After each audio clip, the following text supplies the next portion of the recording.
MIM ने दोस्तों बिहार के अंदर 25 सीटों पर जो है अपना उम्मीदवार उतारा है। ये 25 के 25 लिस्ट है आपके सामने स्क्रीन पर। और बहुत सारे जो ओपिनियन पोल है, कोई कह रहा है कि एमआईएम 8 सीटों पर जीत रही है और कुछ सोर्सेज से ये पता चल रहा है कि 3 से 8 और कुछ जो है वो कह रहे हैं 10 से 12। लेकिन हम लोग इस वीडियो के अंदर 25 के 25 विधानसभा के बारे में देखने वाले हैं कि कौन कौन से सीट उनकी किसके हिस्से में जा रही है, कहाँ पर जीतने के चांसेस 100% है, कहाँ 50% है और कहाँ पर जो है कुछ कह नहीं सकते। कि करके हम लोग देखते हैं दोस्तों। तो जो नए हैं वो बराए मेहरबानी चैनल को जरूर सब्सक्राइब करें और वीडियो को ज़रूर लाइक करें। चलिए शुरू करते हैं। सबसे पहले हम लोग बात कर लेते हैं कोचा धमन से। कोचा धमन से उम्मीदवार जो है सरवर आलम साहब है। पिछले बार भी 2020 के अंदर विनर थे और 2025 के अंदर भी विनर होने के चांसेस है और ऐसी मानी जा रही है। एमआईएम ने अपना उम्मीदवार सरवर आलम को दिया है, जबकि बीजेपी ने बीना देवी को, आरजेडी ने मास्टर मुजाहिद आलम को और जेएसपी ने अबू अफान को। लेकिन उम्मीद यही है कि कोचा धमन की सीट पिछले बार की तरह इस बार भी एमआईएम के झोली में गिर रही है। इसके अलावा बात करते हैं अमोर की। अमोर के अंदर बहुत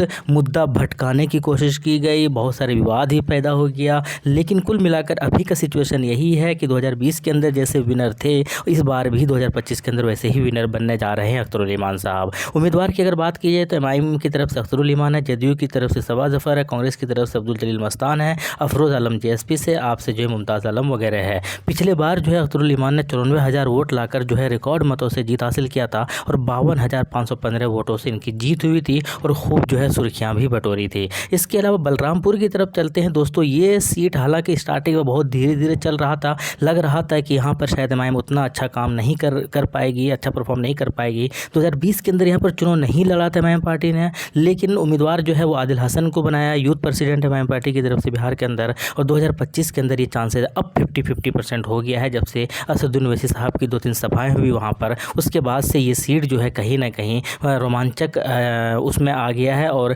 50-50 चांसेस है, जीत भी सकते हैं और नहीं भी जीत सकते हैं। इसके अलावा ढाका की बात कर लेते हैं। कई बार इसके बारे में बात है कि राणा रंजीत को जो उम्मीदवार बनाया है, 2020 के अंदर यहाँ से चुनाव नहीं लड़ा था एमआईएम पार्टी, लेकिन 2025 के अंदर ये सीट जो है एमआईएम के झोली में गिर रही है, ऐसा माना जा रहा है।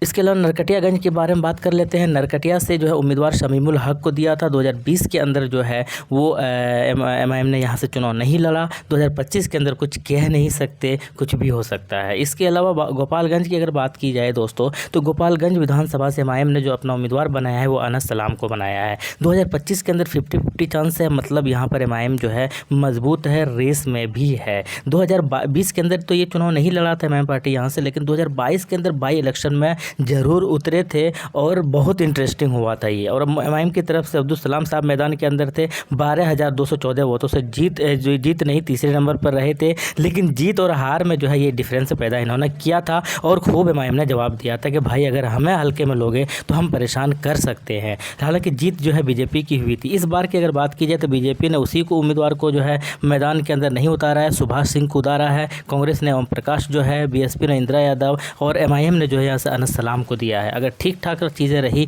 तो ये सीट भी एमआईएम के हिस्से में जा सकती है। फिलहाल 50-50 यहाँ पर गोपालगंज से एमआईएम पार्टी की चांसेस है। इसके अलावा जोकीहाट की बात कर लेते हैं दोस्तों। जोकीहाट भी अब सुर्खियाँ हैं, क्योंकि लड़ाई दो भाई के बीच में है, तो कहीं ना कहीं तीसरा और एमआईएम को फ़ायदा हो सकता है। उम्मीदवार जो है मुखिया मुर्शिद साहब को बनाया गया है। 2020 के अंदर यहाँ पर एमआईएम की जीत हुई थी और 2025 के अंदर भी जो है एक बार फिर से जीत बताई जाने की संभावना है। इसके अलावा हम लोग आगे बढ़ते हैं बहादुरगंज से। बहादुरगंज के बारे में भी हम लोगों ने बात किया था पहले से कि उम्मीदवार जो है तौसीफ आलम को बनाया था। 2020 के अंदर यहाँ से विनर बने थे एमआईएम पार्टी और 2025 से भी जो है फिलहाल विनर जो है वो बनते हुए नजर आ रहे हैं। 100% चांसेस है। एमआईएम की तरफ से तौसीफ आलम है, कांग्रेस की तरफ से मुसव्विर आलम है और एलजेपी भी है मैदान के अंदर और जीएसपी भी है। तो कुल मिलाकर बहादुरगंज भी एमआईएम के झोले में गिर रही है। ठाकुरगंज की बात करते हैं दोस्तों। उम्मीदवार बनाया है गुलाम हसनैन को एमआईएम ने। पिछली बार 2020 के अंदर तीसरे पोजीशन पर रहा था। वोट जो है 18,925 वोट लेकर आए थे, लेकिन उस बार और इस बार में चांसेस बहुत अलग है। लेकिन इस बार एमआईएम पार्टी यहाँ से जीतने के पूरे चांसेस है। उम्मीदवार की बात की जाए तो जदयू ने जो है गोपाल कुमार अग्रवाल को उम्मीदवार बनाया है, जबकि आरजेडी ने सऊद आलम को और जेएसपी ने जो है इकरामुल हक को उम्मीदवार बनाया यहाँ से। इसके अलावा हम बात करते हैं किशनगंज की। किशनगंज के बारे में भी हमने बातें किया था। एडवोकेट असम सागास को उम्मीदवार बनाया है यहाँ पर इस बार। और पिछले बार 2020 के अंदर एमआईएम पार्टी तीसरे नंबर पर रही थी। 41,000 वोट जरूर लाया था कमरुल हुदा ने और इस बार कमरुल हुदा कांग्रेस को रिप्रेजेंट कर रहे हैं इसी विधानसभा से, लेकिन इस बार जो है एमआईएम की यहाँ पर जीत हो रही है किशनगंज के अंदर। इसके अलावा वैसी की बात करते हैं दोस्तों, गुलाम सरवर को उम्मीदवार बनाया है और 2020 के अंदर भी यहाँ से विनर थे। कैंडिडेट डिफरेंट थे, इस बार अलग है, लेकिन विनर जो है एक बार फिर से एमआईएम पार्टी ही बनते जा रही है वैसी के अंदर। इसके अलावा शेरघाटी की बात कर लेते हैं। शाने अली को उम्मीदवार बनाया एमआईएम पार्टी ने। 2020 के अंदर चुनाव लड़े तब 4th पोजीशन पर रहे थे, 14,987 वोट लेकर आए थे, लेकिन इस बार थोड़े से चांसेस बन सकते हैं। हालांकि बहुत ज़्यादा जो है एमआईएम वहाँ पर प्रभाव जो है नहीं दिखा पाई है, और लेकिन कुल मिलाकर इस बार जो है 50-50 चांसेस है। इसके अलावा हम लोग नाथनगर की बात कर लेते हैं। 2020 के अंदर यहाँ से एमआईएम पार्टी ने चुनाव नहीं लड़ा था। उम्मीदवार जो है मोहम्मद इस्माइल को बनाया गया है। 2025 की अगर बात की जाए तो पहली बार यहाँ से चुनाव लड़ रहे हैं, तो खैर उतना अच्छा उम्मीद शायद नहीं लगाया जा रहा है, इसीलिए कह सकते हैं कि कांट से एनीथिंग, कुछ कह नहीं सकते हैं इसके बारे में। इसके अलावा सीवान की अगर बात करते हैं दोस्तों, तो मोहम्मद कैफ को जो है उम्मीदवार बनाया एमआईएम पार्टी ने। 2020 के अंदर ये चुनाव नहीं लड़े थे एमआईएम पार्टी यहाँ से, लेकिन 2025 के अंदर जो है 50-50 चांसेस है, और ठीक ठाक चांसेस है, ऐसे नहीं कह सकते कि बिल्कुल भी नहीं है, ठीक ठाक चांसेस है। एक रुझान बनाया है मोहम्मद कैफ ने, एक अच्छे उम्मीदवारों के रूप में देखा जा रहा है इनको भी। इसके अलावा क्यूटी से बात करते हैं दोस्तों। क्यूटी से अनीसुर रहमान को जो है उम्मीदवार बनाया है एमआईएम पार्टी ने। 2020 के अंदर एमआईएम पार्टी यहाँ से चुनाव नहीं लड़ी थी, लेकिन 2025 के अंदर भी जो है थोड़ा सा जो जिस तरह उम्मीद की जा रही थी इनसे वो नहीं है, लेकिन फिर भी 50-50 के चांसेस है यहाँ से जीतने के। जाले विधानसभा की बात कर लेते हैं दोस्तों, तो यहाँ से जो है बीजेपी ने टिकट उतारा है, कांग्रेस ने भी ऋषि को दिया है, बीएसपी ने भी दिया है, लेकिन एआईएमएम ने जो है फैसल रहमान को टिकट दिया है। और एक और उम्मीदवार है मशकूर अहमद, जो पिछले बार कांग्रेस से चुनाव लड़े थे, तो मशकूर अहमद की भी अच्छी खासी पकड़ है, उनके लिए भी खूब जो है कंपेनिंग की गई है। लेकिन एमआईएम के भी उम्मीदवार हैं यहाँ पर फैसल रहमान साहब, और जो है पिछले बार 2020 के अंदर चुनाव नहीं लड़ा था, 2025 के अंदर यहाँ पर जीतने के 50-50 चांसेस है।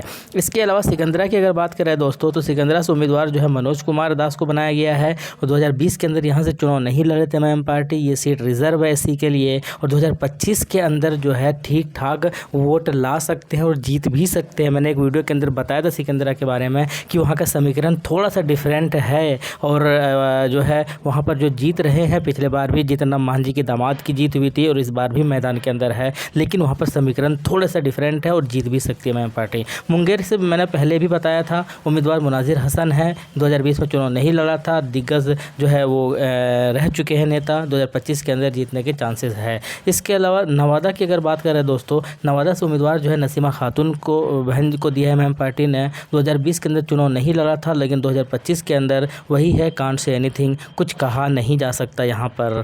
इसके अलावा मधुबनी की अगर बात की जाए दोस्तों, तो उम्मीदवार राशिद खलील अंसारी को दिया है। 2020 के अंदर चुनाव नहीं लड़ा था एमआईएम पार्टी ने, लेकिन 2025 के अंदर कुछ कहा नहीं जा सकता है यहाँ पर भी। इसके अलावा दरभंगा ग्रामीण की अगर बात की जाए, उम्मीदवार जो है मोहम्मद जलाल है, 2025 के अंदर भी वही पोजीशन है कि कांट से एनीथिंग। इसके अलावा गोराबोरम की अगर बात करें दोस्तों, तो गोराबोरम से जो है उम्मीदवार अख्तर शहनशाह को टिकट दिया एमआईएम पार्टी ने, और खूब चर्चाएं हुई थी क्योंकि वीआईपी के भी यहाँ पर सिटिंग एमएलए थे, आरजेडी के भी जो अफजल अली खान थे, दोनों ही मैदान के अंदर थे, लेकिन फाइनली अभी जो है फिलहाल वीआईपी ने सपोर्ट कर दिया है महागठबंधन को। लेकिन ये सीट जो है फिलहाल यही कहा जा सकता है कि कुछ कह नहीं सकते इस सीट के बारे में, जीत भी सकते और नहीं भी जीत सकते, लेकिन चांसेस थोड़े कम है। इसके अलावा कस्बा की अगर बात करते हैं, तो शाहनवाज आलम को टिकट दिया है। 2020 के अंदर यहाँ से एमआईएम पार्टी चुनाव लड़ी थी, और शाहबाज साहब थे 5316 वोट लेकर ज़रूर आए थे, लेकिन इस बार की अगर बात करें तो कांट से एनीथिंग कहा जा सकता है। इसके अलावा हम लोग अररिया की बात करते हैं दोस्तों। अररिया के अंदर जो है उम्मीदवार मंजूर आलम को बनाया। पिछले बार 2020 के अंदर चुनाव लड़ा था एमआईएम पार्टी ने,